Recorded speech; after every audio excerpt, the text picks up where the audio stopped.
Hello YouTube, this is Charlie426 and today we have the review of the high grade or HG G-Exes from Gundam AGE. This is my last kit from my trip to Japan and I had a very fun time building this. Now this is the second mobile suit of Woolf Enneacle and it does see a lot of action, but also gets pretty replaced quickly than you think as well. Anyway, let's get on to the review. Now first, what you get of course is the G-Exes itself. You get two beam saber hilts, which you can see on the back.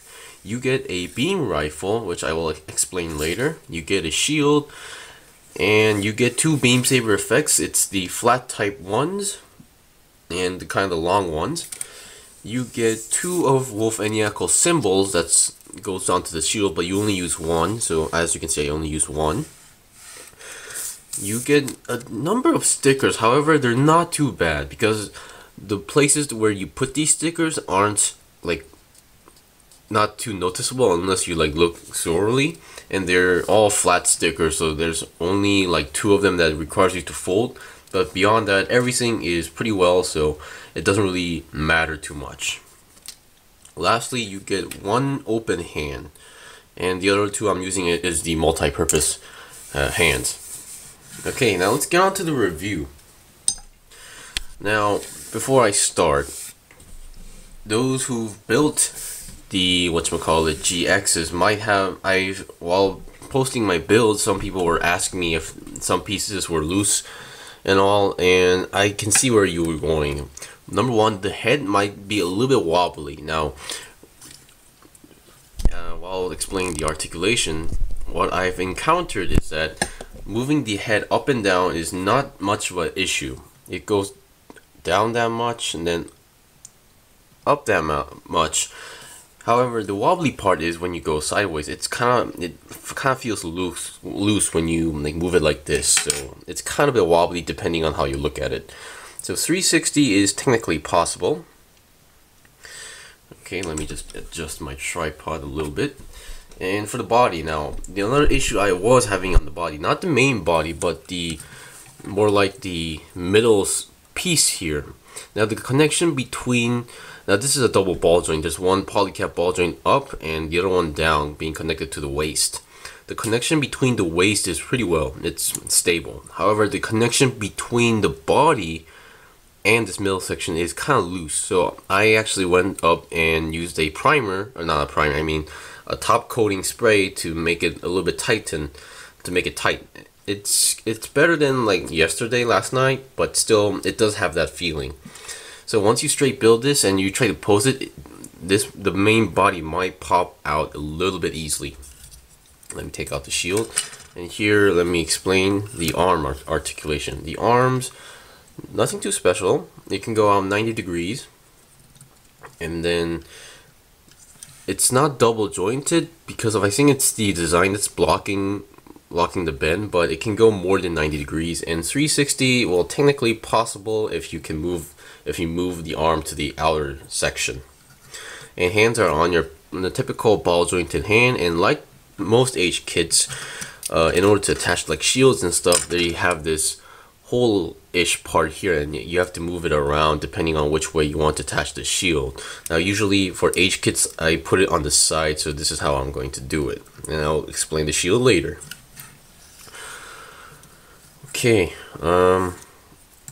so the main body, it can go forward a little bit and then backward, upward a little bit, but not too much. And 360 is no problem at all for twisting the body. Now for the waist armor, pretty much your typical Shaldoll Custom front skirt, and the side skirts are different. Now it was never shown in the anime, but these are actually missile launchers or grenade launchers. I forgot what they're called, but I think they're grenade or missiles. But as you can see in the inside, there are missile / grenade looking-ish things. So that's a pretty interesting thing. Too bad they never showed it in the anime. Now the legs have side swivels, and because of the front skirt, side skirt can go out that much, you can go about 90 degrees out front, and it has your side swivels. And I think the leg build is almost the same, or actually the exact same as the Shaldoll Custom. I put my Shaldoll Custom away for other purposes, but yeah, it can go about almost 90 degrees up front, depending on how much you can open up the front skirt armor. And also the front skirt armor does allow you to separate these two pieces individually. And it has a double jointed leg. Once again, amazing quality and articulation for articulation. Most age kits have really good quality and articulation. These were like this was like before Revive kits showed up. Okay, I guess I should explain where the stickers goes now. Also, the feet are just their typical ball joints. The stickers are like everywhere. For the front skirt, the black sections here are stickers on the legs. Each side has these black stickers on them. One there and then one on the back. Some of them can be colored pretty easily. On the shoulders, these are stickers on as well, front and back. These are stickers as well, black.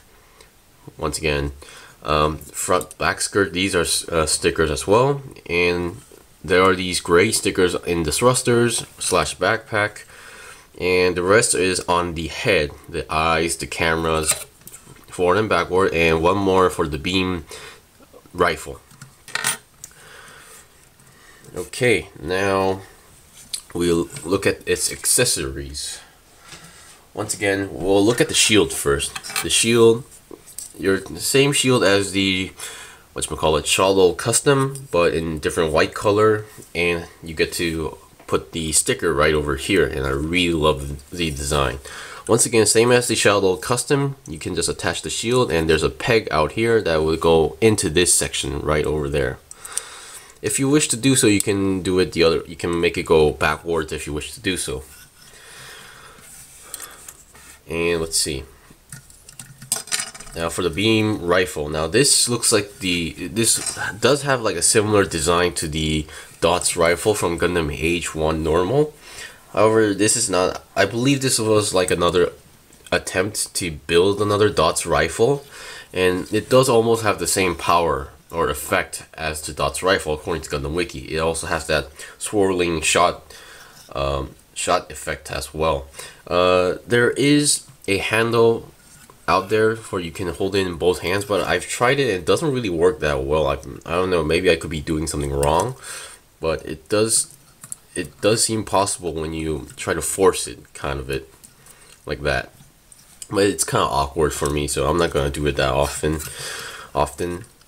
There's one more thing you can do with the beam rifle. First, let me detach these. Let me detach the hand now. This does not use a trigger finger. However, it has a very firm connection. It's not, the beam rifle itself is not wobbly because the beam rifle handle fits perfectly into the hand. Okay, as far as I know, there's this section on the back where you can take off. I believe it's this section here. Yeah, it's gonna be, oh, okay, you can slide it down actually. I don't know why I forgot about that. You can slide it down. You can slide it down, and then on the beam rifle there is, on the other side I believe, you can pull out a peg like this. And then you can store it onto the backpack. I mean back skirt, sorry about that. Yeah, I mean it's kind of big and fat for a beam rifle, but it works. It works pretty well. And there we go. Once again, and this kit does not have much balance issues as well if you know how to balance it. I mean, the feet are bigger than the G balancer, so much more easier to balance. Now the last thing, or let me just take this off first. The last thing is the beam sabers. Now, according to the manual, there is like scenes where you can follow some poses from these anime. So the backpack, there's not much movement, but these are each connected to a ball joint to the middle section, and you can move around the backpack as you wish to do so. And these definitely help out to do certain poses like this, like being able to, wait a minute, being able to make it look like it's pulling out its beam sabers, or Woolf call it it's his fangs, like that, if you wish to do so. You can do it with both arms, and these movements do help out. At first it's gonna get tricky to get used to it, but once you know how to do it, it's pretty easy. And the beam sabers, there's no like peg in these. You just, oh boy, and there we go. That's how it usually happens. You just need to pull it out. There's no peg. They just stay there by fraction. So once again, I recommend to like do something to that ball joint. It could be just mine, but it does fall off pretty easily. I believe even in Prime 92's video, her G-Exes, I think, also had the same problem. The beam saber, they just fit into the hand perfectly and they won't fall off. Well, yeah, and that's basically it for the review of the G-Exes. Now, let me just return these. Now, this is my first time actually completing a whole set line of MSs for a certain pilot. I see people collecting unicorns, wings, ashtrays, a lot of stuff, Exias. And yeah, this is my first time actually collecting a whole set of a certain MS, or for a certain pilot. I have the Genoese Custom, the G-Exes, and the HG G-Bouncer. These are all HG. I don't buy the advanced grade or AGE stuff.